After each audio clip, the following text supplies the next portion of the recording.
Tuesday live stream. Hope you guys are doing well. Hope all is well with you guys. And just hang on one second. I'm going to get this posted to Chris Wyatt's Telegram group as well as to Rebellious Roost Telegram group. If anybody wants to, so people can know they're there, so you can join in. So just hang on one second. I'll get this taken care of right quickly. And how you guys doing? Hope everybody's having a good day. Okay, first I want to talk about what's going on in Mozambique. There's more information with this about that crisis in Mozambique. Right now in Cabo Delgado, about 39 of the 55 healthcare facilities, which is 71% of the healthcare facilities in Cabo Delgado area. 71% of the healthcare facilities in the Cabo Delgado, northern Mozambique area are non-operational. They're non-operational. And within that area, 636 healthcare workers total have fled due to the violence in northern Mozambique. So that is what's transpiring right now in Mozambique. And I wanted to discuss that with what's going on in Mozambique. So just hang on one second. I'm going to get this link posted up and to Chris Wyatt's Telegram group and then also to Rebellious Roost Telegram group. So just hang on one second. Right now, now Guinea says there's about three Ebola deaths right now, but the Johns Hopkins University, according to one source that I read, Johns Hopkins University in the United States says there may be as many as 84 Ebola deaths right now from the Ebola pandemic that is going on at the moment in West Africa. It has just restarted. And how's it, Rebellious Roots? She says, how's it, Brett? Well, the pandemic that's going on, it's actually in a town in Guinea, which is right on the border with Liberia. And the Liberian chief medical officer said, though, that Liberia plans on not closing any of its checkpoint borders with Guinea. Now, I don't agree with this, but the reason they say that they're doing this is that if they don't close the checkpoint borders, if they close them, then many people from Guinea are going to be trying to flee the Ebola pandemic. They're going to be asymptomatic with the Ebola virus, and they're going to cross illegally, and the Liberian authorities are not going to be able to check them. I disagree with that. If people are going to try to flee the virus, they're going to find a way to get there.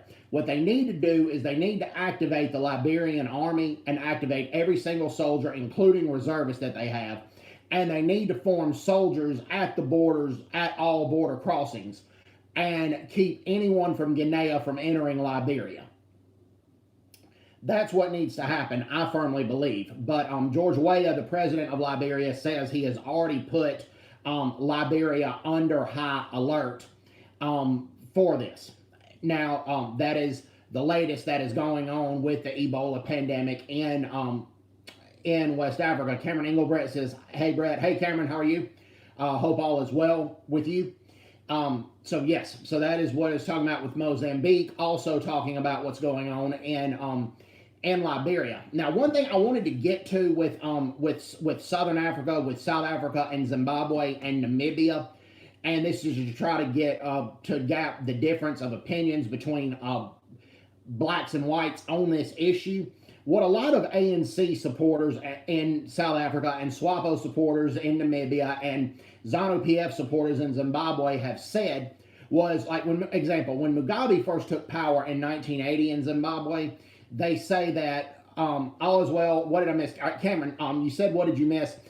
In Mozambique, in northern Mozambique and Cabo Delgado, 39 of the 55 healthcare facilities are non-operational due to the violence in Cabo Delgado, and that has also led to an increase in the COVID-19 pandemic over there, even though most of the COVID-19 cases are in the capital of Mozambique, Maputo. The other thing, Cameron, that I was talking about is Guinea says they only have about 3 Ebola deaths, but Johns Hopkins University, a medical research university in the U.S. called Johns Hopkins, says Guinea may have as many as 84 Ebola deaths at the moment. And where a lot of these deaths have occurred is on a town that borders Guinea and Liberia has been put on high alert for this. The president of Liberia, George Weah, announced that Liberia will be on high alert for this.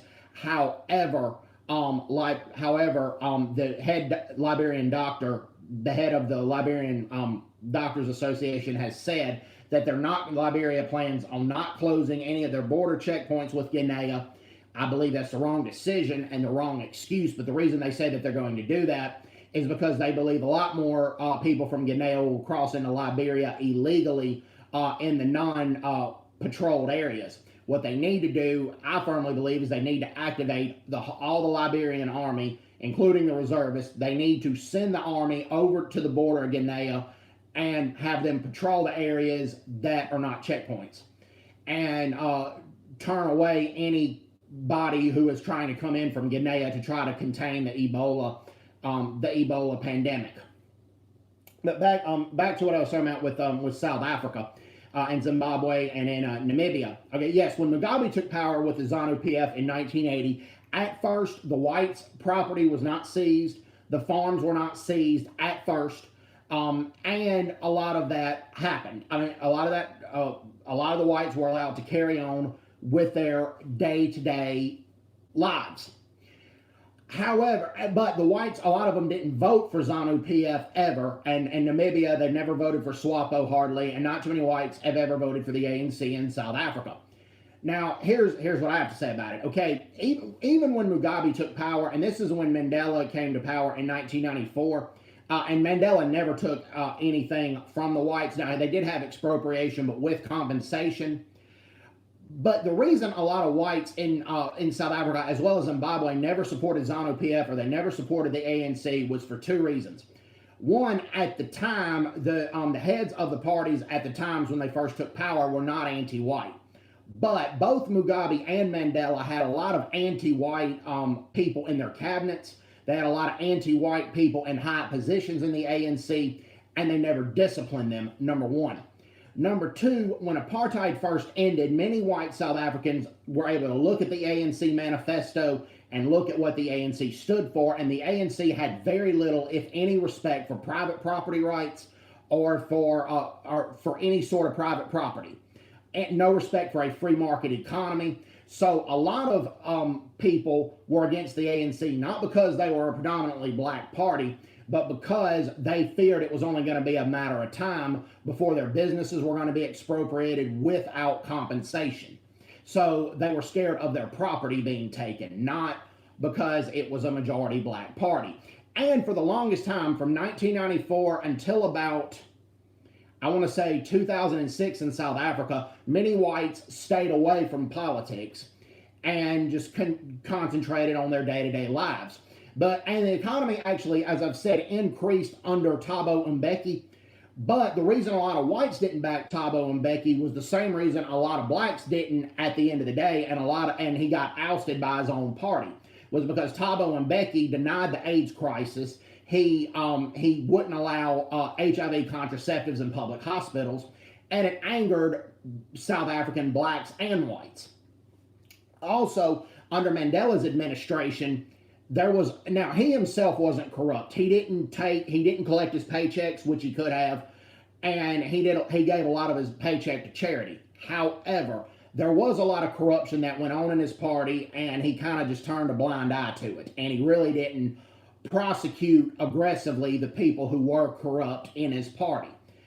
Also, when Mandela took power in 1994, when he was elected, he did not renounce, along with a lot of other ANC members, never said, and they said this, not me, they never regretted being communist.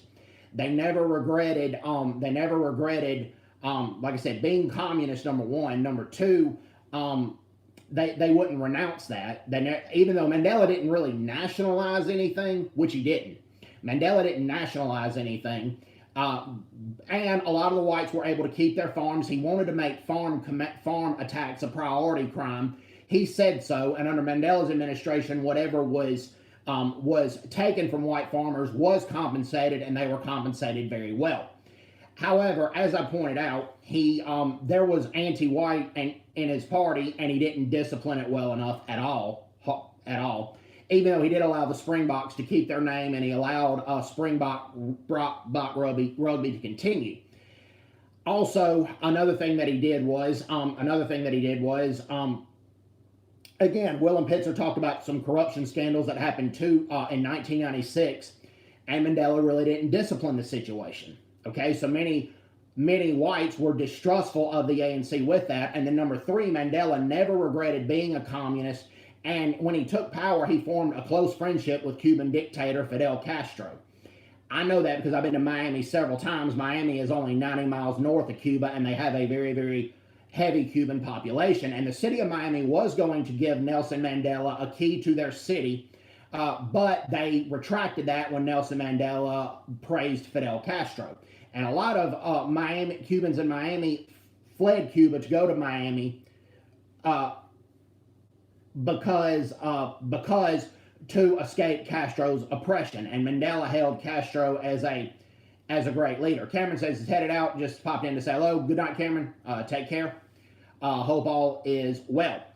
And right now in Namibia, Hage Geingob is saying the same thing. We didn't take property from the whites. We gave the whites. We let them keep their property. We let them stay in Namibia. We didn't kick them out. But a lot of whites are not voting for SWAPO, and they're becoming more politically involved with the opposition party in record numbers. Well, the black approval in Namibia of SWAPO is going down too, because SWAPO's service deliveries are way, way down.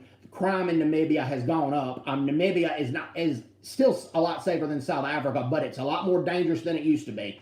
Hotels are having to go to airports now in shuttles to pick their people up, because a lot of times now it doesn't result in death, and sometimes a lot of times the gun's empty, but cab drivers are taking tourists to the hotel, but they're calling their robber friends at checkpoint, and then the robbers strip them of their possessions, and then they split the possessions and the money between the robbers and the cab drivers. So the quality of life in Namibia has gone way, way down right now.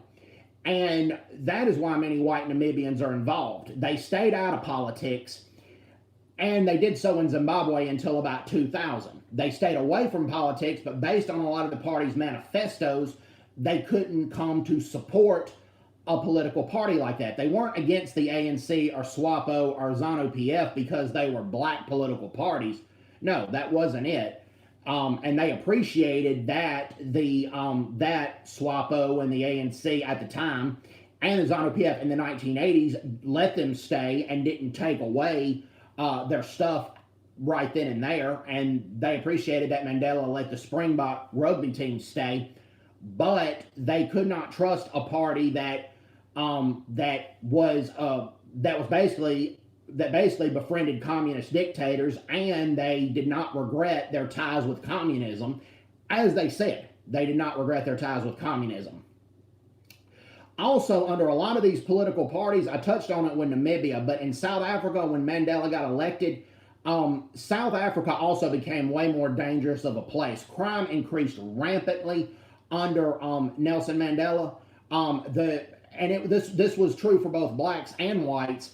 A lot of times, if somebody got robbed, or if they got shot, or if they got their home broken into, if you called the police treated the people that called them more like a criminal than the actual criminal. Like, prime example, when Mandela came to power in 1994, you had to fire a warning shot at somebody, even if somebody was trying to kill you. You had to fire a warning shot at them, and if you didn't fire the warning shot at first, you could potentially be charged with murder. And that is something that a lot of people would not support. And it wasn't just, if you went into the townships of Johannesburg, I saw a documentary by Journeyman Pictures. There were black private security companies that were coming into power after apartheid, and they were using the apartheid government's police-like tactics because they saw crime rampantly increase in their areas, not just before Mandela took power, but as soon as Mandela was released from Victor Verster prison in 1990. And one of the ladies, who was black, by the way, said that Madiba promised a bunch of free stuff to people, and that's just not the way it works. That you have to work for what you get. Yes, Mandela did have Joe Slovo in his cabinet, and Mandela got a lot of flack from his party for having a white person named Joe Slovo in his cabinet, but Joe Slovo was also a communist till the day he died. Joe Slovo was a committed communist. He also did not regret any ties he had with communism, And they go in there, but Joe Slovo kind of pushed Mandela to do this, but Mandela agreed. Mandela did promise a bunch of stuff, yes, and that's what I was going to get to. They promised everybody a house, but there have been people on the waiting list for a house for 10 to 15 years. So it hadn't worked. But what a lot of black people say, particularly like ANC supporters, SWAPO supporters, or ZANU-PF supporters, say it wasn't like that at first. We let you keep your stuff. We let you stay. We didn't take your property unless we compensated you. We forgave you for all that happened under apartheid and colonialism and white minority rule. But you still wouldn't support our political parties. But that is true by and large.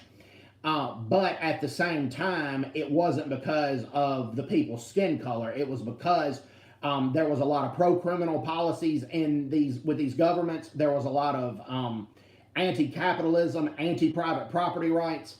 Many whites didn't support the ANC after Mandela kept the Springbok team because they admired what Mandela did and they viewed him as a good statesman, but not as a good president. Mandela really wrecked a lot of South Africa's economy. Now, he didn't nationalize anything, to his credit, and everything he expropriated was with compensation.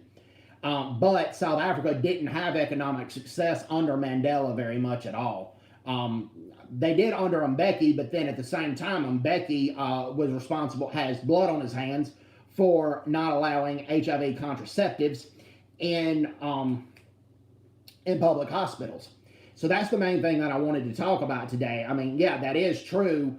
It ticked a lot of blacks off that whites would never come support the party, but you guys remember the 1992 referendum. F.W. de Klerk called for a referendum, and while the referendum is misunderstood in both ways, it didn't end apartheid, but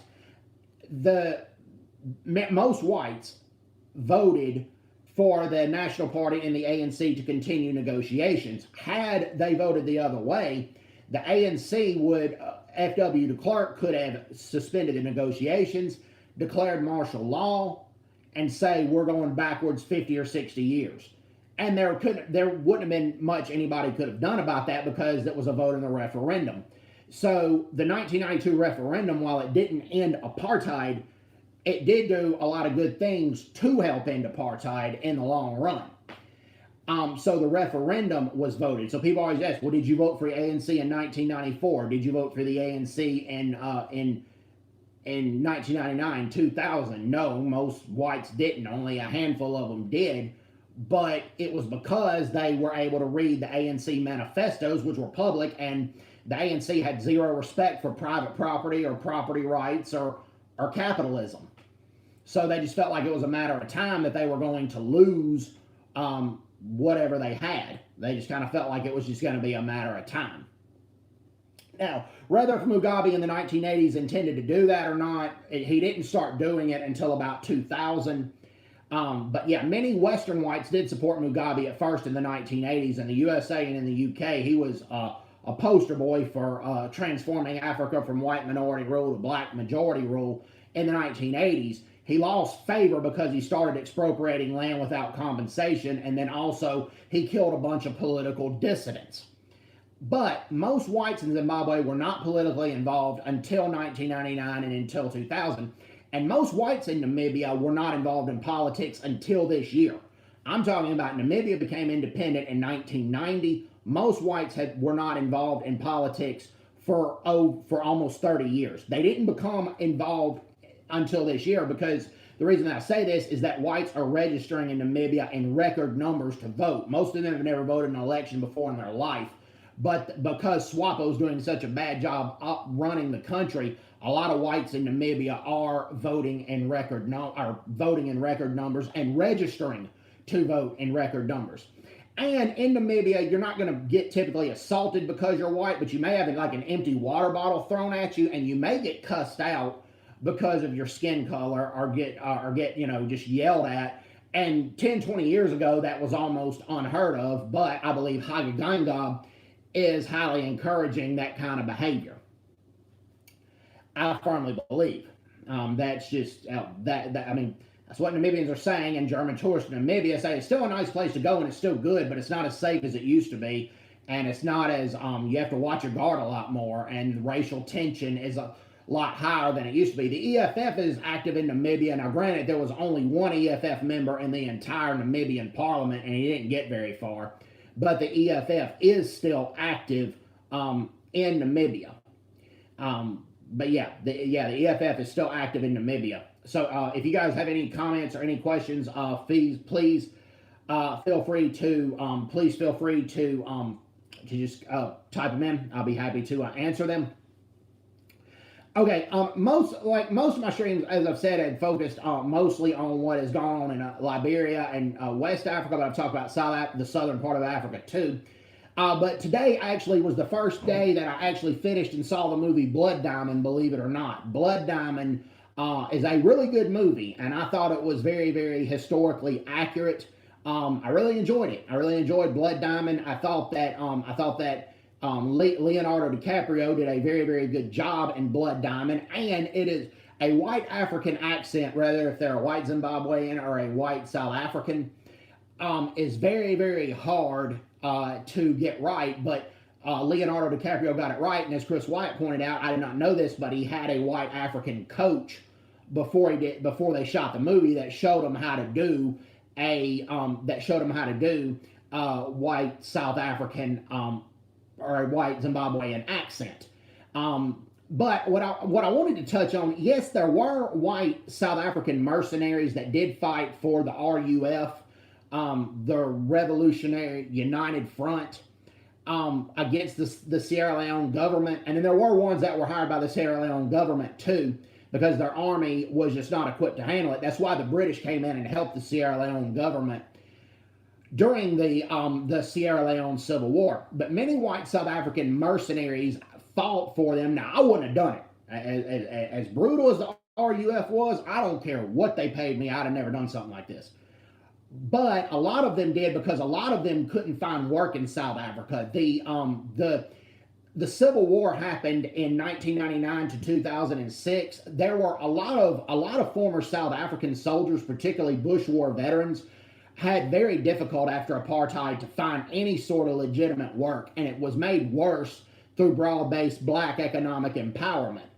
And not all whites that were in the South African National Defense Force during that time believed in apartheid. There were a lot of them all white males had to be conscripted during apartheid. But a lot of them, some of them after their conscription stayed, because not all whites were wealthy during that time. A lot of them, the military, where you don't make nothing, you don't make any money, but you also don't have to pay for nothing. The military was the best option that they had for them and their families at the time. And so that's why some of them served for 10, for 20 years, because it was either do that or work in a restaurant, or either do that or flip burgers. So they had to, that was the best lot that they had at the time. But many of them, after the South African National Defense Force was disbanded by the ANC, a lot of original members were, same as the police. A lot of them had trouble finding work. Some started private security companies in South Africa, but some couldn't get the loans from the banks to be able to do that, because broad-based black economic empowerment started affecting business loans as well, where you could only loan so much to white families. That was a problem, and it still can be a problem. Now, the RUF was brutal. They chopped off people's hands, like in the movie you saw that. They conscripted child soldiers. They gave child soldiers a lot of alcohol and drugs before going in there and killing innocent people in a village. But fortunately, Sierra Leone, now the Ebola pandemic right now might hit Sierra Leone as well, but since 2006, Sierra Leone has become a very, very safe country. It's still a poor country, but it is developing, and it is very, very peaceful now. Crime is rare in Sierra Leone, and if the Ebola crisis ever gets under control, I would not mind visiting Sierra Leone, and I would not feel for my security. It's not like nowadays is not what you saw in the film Blood Diamond, I firmly believe. And the Civil War had happened from 1999 to 2006 between the government forces and also between RUF. So yeah, that was but like I said, it was a really good movie. I highly enjoyed Blood Diamond, and I firmly believe that, I encourage people to watch it. I really do. I will say this: I'm not a jewelry person, but after seeing that movie, any diamond I ever purchase, if I ever get married, I'm gonna really talk to the jewelry store and see how you got that diamond. I'm gonna see how you got that diamond, where did it come from, which country did it come from, because the way a lot of people were getting diamonds back in the day of back in those days from 1999 to 2006 made me guilty to ever even made me feel guilty for even looking at a diamond. I don't know if you guys feel the same way, but that's honestly how I personally felt after seeing the movie Blood Diamond. All right. Okay. Now, with that being said, now this is actually, I'm glad that it made the U.S. News and World Report and a few other news organizations, also the BBC. What's going on in the Central African Republic right now, there are two people in International Criminal Court from the Christian rebel group, the Anti-Balaka Forces. That one of them was actually part of Central African Republic Soccer Federation and had a middle position, and I believe FIBA, or one of Africa's football federations. He is Patrice Edward Nagai-Sona, and recently he's being charged in the International Criminal Court for rape, recruitment of child soldiers, murder of civilians, and murder of civilians. And I'm trying to think if there's any more charges. But recently, rape had been added to his list of charges: recruitment of child soldiers, murdering of child soldiers, and beating of child soldiers. And then his accomplice, who started out as a corporal in the Anti-Balaka, he was a corporal in the Central African Republic Army, but he defected to the rebels, and then he became a colonel in the Anti-Balaka forces. He is charged with similar crimes as well, and his name is, I believe, it's Alfred Yelcom, if I'm not mistaken. But I'm glad it hit U.S. News and World Report, because the world needs to wake up with what's going on in the Central African Republic right now. And Chris Wyatt laughed when he said that there's going to be an emergency COVID-19 vaccine program for the Democratic Republic of Congo. But what's even more of a concern is that it is so bad in the Central African Republic right now that many people from the Central African Republic are fleeing to the Democratic Republic of Congo, because as dangerous as the DRC is right now, it is way less dangerous than the Central African Republic, which is problematic. And I don't that's just crazy that that a situation would get so bad would get like that in the Central African Republic. And right now, Niger is becoming more and more dangerous. Recently, a bus at a stop sign at a stoplight had been hijacked by a group of criminals, and there was what they call a vigilante group, a group of civilians that were trying to stop it, but many civilians in the process got shot at by these criminals because they were trying to stop a hijacking. And this bus had about 30 people in there. And this just happened yesterday in the African nation of Niger.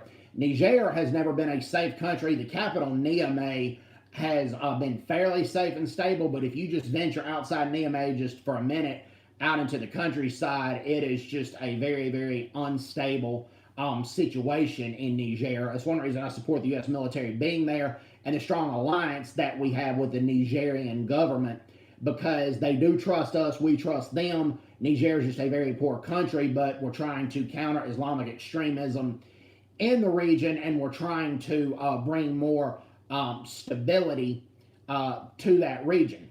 Now, there were